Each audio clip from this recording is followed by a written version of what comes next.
Pero ustedes se van a hacer su propia definición de Dios. Su manera de vivir va a ser el reflejo de esa definición que ustedes tienen de Dios. Entonces les digo, hay algunas lagunas, podríamos decirle, que la Biblia no explica. En la Biblia no hay negros y blancos nada más, hay grises. La Biblia no dice que nos rapemos, porque lo hacemos, ¿no? Que los hombres se corten el cabello. De hecho, los nazarenos, ¿qué hacían? Se dejan la barba, se dejan el cabello. ¿Por qué nosotros nos cortamos el pelo? ¿No? Y eso es discernimiento. Vamos creciendo y de acuerdo a los principios bíblicos, cada uno va tomando su decisión. Y cada uno va estableciendo sus principios, ¿no? Extrema gracia, Dios te perdona todo. Y el otro punto donde Dios sí exige un comportamiento de vida correcto para nosotros, sobre cuál nos vamos a basar. Vamos más adelante.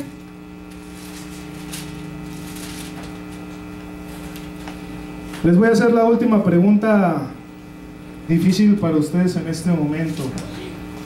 Génesis 6:5. Y vio Jehová que la maldad de los hombres era mucha en la tierra, y que todo el designio de los pensamientos del corazón de ellos era continuo solamente el mal. Y se arrepintió Dios Jehová de haber hecho hombre en la tierra, y le dolió en su corazón. De ahí acompáñeme a Números 23. No despegue su hoja de Génesis. Números 23:19. ¿Qué dice la palabra de Dios? Dios no es hombre para que mienta, ni hijo de hombre para que se arrepienta. Porque en Génesis 6:6 dice que se arrepintió. Si en Números 23:19 dice que Dios no se arrepiente. ¿Por qué ustedes creen, hermanos? Y se las van a preguntar. Porque fue una mala traducción. Una mala traducción, ahí está la respuesta. ¿Por qué? ¿Qué significa? De hecho aquí ya se los puse. La palabra arrepentir viene de esta palabra hebrea, Nakyam, que significa suspirar, respirar fuertemente o lamentar. Cuando tú te decepcionas de alguien, ¿qué haces? Entonces vemos que ahí es una mala traducción, pero nos la van a aventar como la de Lilith.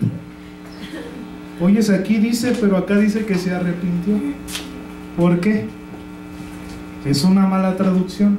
No es arrepentir, es un lamento. Se lamentó. Por eso después dice, y le dolió. Está hablando de una emoción de Dios hacia su creación. Porque Dios es Dios, no puede arrepentirse. Él todo lo que hace, lo hace perfecto. Tiene un propósito. Tu enfermedad tiene un propósito. Tu problema tiene un propósito. Tu carácter tiene un propósito. Tus fallas cumplen un propósito. Dile al que está a tu lado y te habla.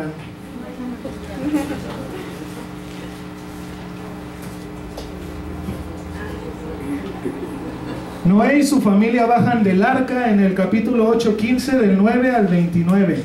El dominio de los hombres sobre los animales en este punto se basa en el temor. Vamos rápidamente al 9, del 2 al 3. Bendijo Dios a Noé y a sus hijos y les dijo: fructificad y multiplicaos y llenad la tierra. El temor y el miedo de vosotros estarán sobre todo animal, sobre la tierra, y sobre toda ave de los cielos, y todo lo que se mueva sobre la tierra, y en los peces del mar. En vuestra mano son entregados. Todo lo que muere y vive os será para mantenimiento, así como las legumbres y plantas verdes os he dado todo, pero carne con vida, que es su propia sangre, no comeréis. Aquí Dios está permitiendo que el hombre se alimente de los animales. Entonces vemos cómo cambia el gobierno del ser humano, porque antes, ¿qué hacía el hombre en el Edén? Cuidaba y sustentaba, y ahora tiene que matar a los que antes cuidaba para alimentarse. Por eso vemos esa maldición y ese decaimiento del ser humano. El hombre puede matar a un animal para comida, es un derecho que no tenía antes del diluvio, porque hasta este punto, hasta Génesis 9, Dios le permite al hombre comer de los animales. Antes estaba prohibido. Pero Dios también pone que comer carne o comer a un ser humano es el pecado más grave, pena capital. Luego vemos las generaciones de los hijos de Noé en el capítulo 10 del 1 al 32. Y luego vemos la torre de Babel. Les digo, solamente lo vamos a ver por encimita en su manual. Ustedes van a leerlo por completo para que lo entiendan. Les iba a poner este video, pero se me olvidó traer el cable. De todos modos, las presentaciones yo se las subo a su grupo de WhatsApp que acaban de crear hace un ratito. Es un resumen de estos pasajes, ese video. Luego entramos del 12, del 1 al 50, vamos a ver la historia de los hebreos. Recordamos, y al día de ayer en la oración nuestro pastor nos mostraba por qué a unos se les dice hebreos, a otros israelitas y a otros judíos. Hebreo significa el que viene del otro lado, y es lo que pasó con Abraham. Todos los descendientes de Abraham se les nombra hebreos. Recuerde que Abraham tuvo dos hijos, uno con su sirvienta y otro con Sara, que es la promesa. Ahí vemos otros dos linajes: el linaje de la fe y el linaje de la incredulidad. Ismael de la incredulidad y ¿quién? Isaac de la fe. Entonces todos los descendientes de Abraham se les llaman hebreos. Los israelitas vienen de Israel. ¿Quién era Israel?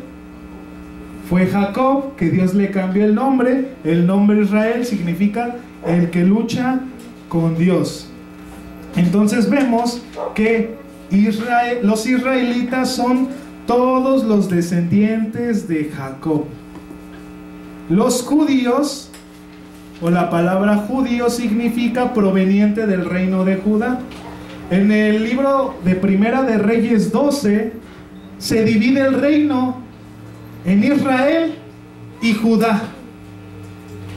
Todo Israel fue destruido por los... Ay, se me fue el nombre de estos. De Babilonia. Fueron destruidos por los babilónicos. Los únicos que permanecieron fueron los del reino de Judá. Entonces, judíos son los que pertenecen a este reino. Recuerde que son 12 tribus. El reino de Judá se componía nada más de 2 tribus. Entonces, nada más para que entendamos un poquito el contexto de lo que estamos viendo. Vemos la vida de Abraham en el pasaje 12, del 1 al 25 al 18. Dios llamó a un varón llamado Abraham para hacer un pacto. Esto incluía salir de su tierra a lugares desconocidos, y éste respondió por la fe a ese llamado. En ese pacto Dios le prometió a Abraham lo siguiente: hacer de él un gran hombre y bendecirlo. Promesa individual a Abraham. Crear a partir de él una gran nación y darles una tierra a perpetuidad, o sea, una promesa nacional al pueblo de Israel. También bendecir a todas las familias de la tierra a través de sus descendientes, una promesa universal de bendición, salvación espiritual. Y vamos a ver en el pasaje del 17, del 4 al 8, de Génesis 17. 7 promesas que Dios le da a Abraham. He aquí mi pacto contigo, y serás padre de muchedumbre de gentes, y no se llamará más tu nombre Abraham, sino que será tu nombre Abraham, porque te he puesto por padre de muchedumbre de gentes, y te multiplicaré en gran manera, y haré naciones de ti, y reyes saldrán de ti, y estableceré mi pacto entre ti, entre mí y ti. Y recuerde que esta versión es española, ¿no? Tiene algunas terminologías de mí y ti, ¿no? Se oye medio raro. Así como cuando tú hablas, ¿no? Y tu descendencia después de ti en tus generaciones, por pacto perpetuo, para ser tu Dios, y el de tu descendencia después de ti. Y te daré a ti, mucho ti, ¿no? Tito, ¿no? Y te daré a ti y a tu descendencia después de ti la tierra en que moras, toda la tierra de Canaán en heredad perpetua. Seré el Dios de ellos y de ti. Vamos a ver las 7 promesas.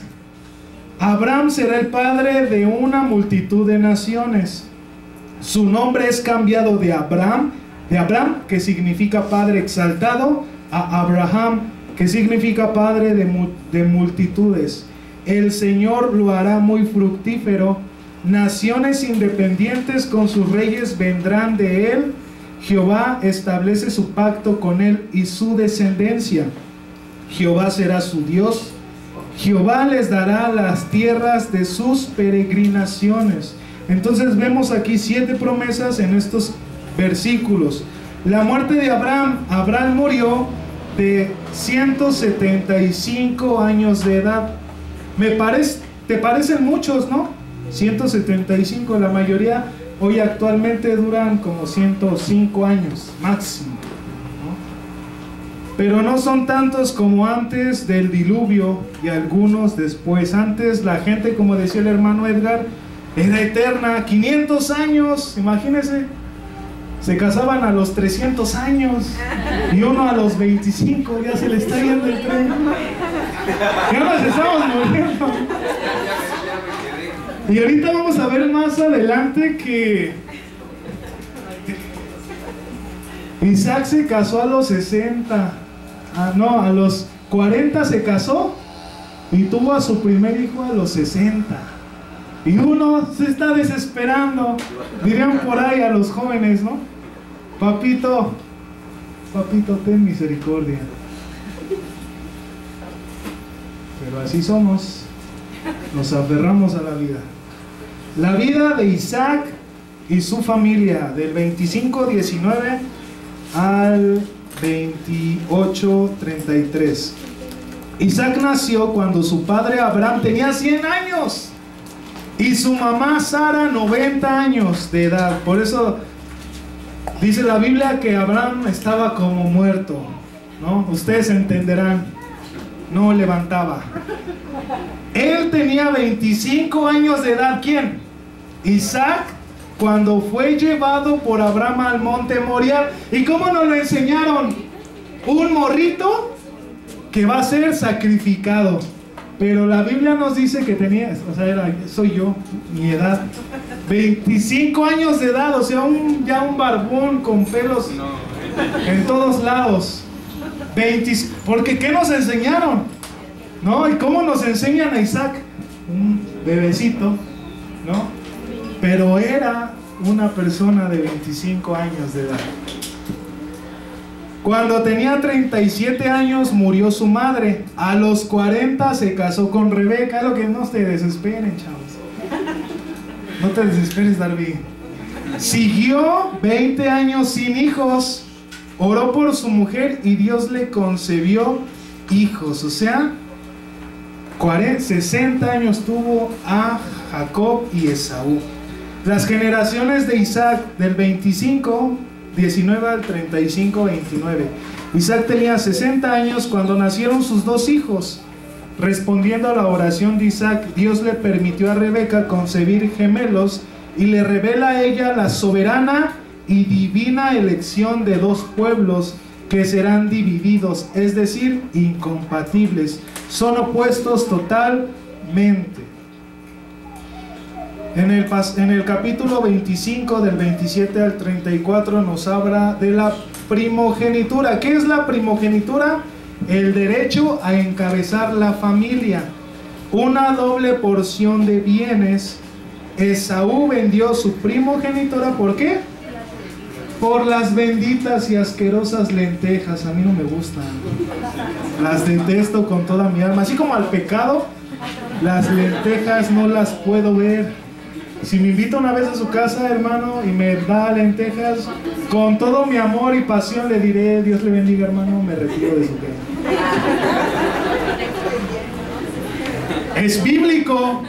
Yo por eso rechazo las lentejas, porque uno no lo rechazó y vendió su primogenitura, ¿no? ¿Qué más? Dice, la preparación de Jacob para recibir la bendición. ¿Qué dice? Preparación. De los dos hijos de Isaac, Dios escogió a Jacob. ¿Por qué? Porque Él tiene misericordia de quien Él quiere. Él es Dios. Por eso estamos aquí. Él nos quiso a nosotros, y ni modo. En lugar de su hermano mayor Esaú, para continuar a través de él las promesas del pacto abrámico. Jacob tenía 77 años cuando esto ocurrió, el engaño de su padre. Isaac su padre 137 años. Por su revelación el Señor entra en un pacto con Jacob y éste recibe la bendición de la primogenitura. En esta historia vemos 4 personas que conocían la voluntad de Dios, o sea, los 4 conocían la voluntad de Dios y que trataron de hacer las cosas a su manera. Dile al que está a tu lado y te hablan. ¿Sí o no? Así somos. Queremos hacer las cosas como se nos hincha. Y ya no le sigo. Isaac, ¿qué pasó con Isaac que quiso hacer las cosas a su manera? Fue engañado. ¿Por quién? Por su hijo Jacob. Esaú fue robado por otra vez el gandalla, Jacob. Rebeca perdió a su hijo favorito. ¿Por qué? Porque ¿qué hizo Jacob? Se echó a correr porque su hermano lo iba a matar. Jacob sufrió 20 años en el desierto. Por nuestra culpa, por nuestra maldita culpa, alargamos los tiempos de Dios, de sus propósitos para nuestra vida. Por no obedecer, por no seguir su voluntad, hermanos. Después de recibir la primogenitura, Jacob aprendió a caminar en fe. ¿Qué dice? Aprendió delante de Dios, y Dios le cambió el nombre de Jacob a Israel, que usualmente significa el que lucha con Dios y triunfa. Imagínense qué nombrazo, ¿no? El que lucha con Dios y gana, pero que probablemente significa Dios vence en la lucha. Otro significado de Israel. Jacob o Israel llegó a ser padre de 10 hijos. Las 12 tribus de Israel, las otras 2 tribus fueron hijos de José, Efraín y Manasés. Vámonos, Tendi, porque nos falta Éxodo y no acabamos. La providencia divina de la experiencia de José. Aunque José tuvo una actitud presumida, no se dio por vencido. ¿Sí o no? Imagínate que llega tu hijo y no, que vi un sueño y que me vas a servir. ¿Qué haces tú? Ándale pues, sírveme esta. Sí notamos una actitud presumida de José. Dice, aunque sus... Y esto, escúchenlo bien, esta enseñanza que nos da el manual, porque así, yo me he sentido así y usted estoy seguro que se ha sentido así. Aunque sus anhelos no comenzaron bien, siempre se mantuvo confiado en Dios. José tuvo el sueño desde muy temprano, cuando tenía 17 años de edad. Eso fue cuando recibió las visiones de Dios, que un día sus hermanos, incluso su padre, se arrodillarían ante él. de inmediato José le dio la información a su familia y se metió en problemas. Sin embargo, eso no lo detuvo. ¿Qué dice el manual? Eso no lo detuvo. Por el contrario, él aprendió a depender de Dios, no de sus fuerzas humanas. Es frustrante querer tener éxito en todo y no contar con el apoyo de nuestras propias familias, ¿sí o no? Tú quieres hacer algo y ándale, papito, pues si ni sabes lavar tus calzones, luego te tumban tus sueños, ¿no?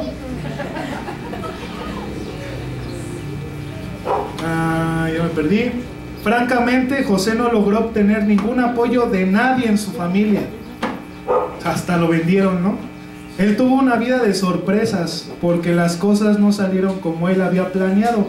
Pasaron 23 años desde que José recibió el sueño hasta que se cumplió. ¿Cuántos años estuvo el José esperando esa promesa? 23 años, ¿no? Y tú quieres que mañana, ¿no? Al final José gobernó su familia, se reconcilió con sus hermanos y salvó a la nación de Israel.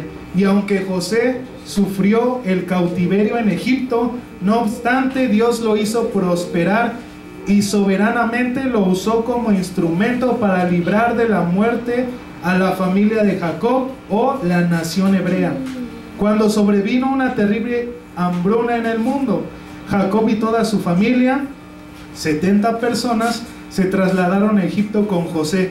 Así fue como los hebreos llegaron a Egipto a vivir, por donde permanecieron 400 años, terminando por ser esclavos de los egipcios. Entonces imagínense, hermano, sea obediente y esta cosa no se ve.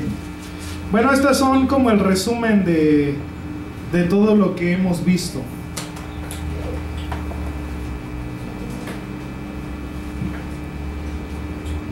Tienen 10 minutos de receso para que se estiren, hermanos, para que tomen agüita y continuamos con el siguiente manual.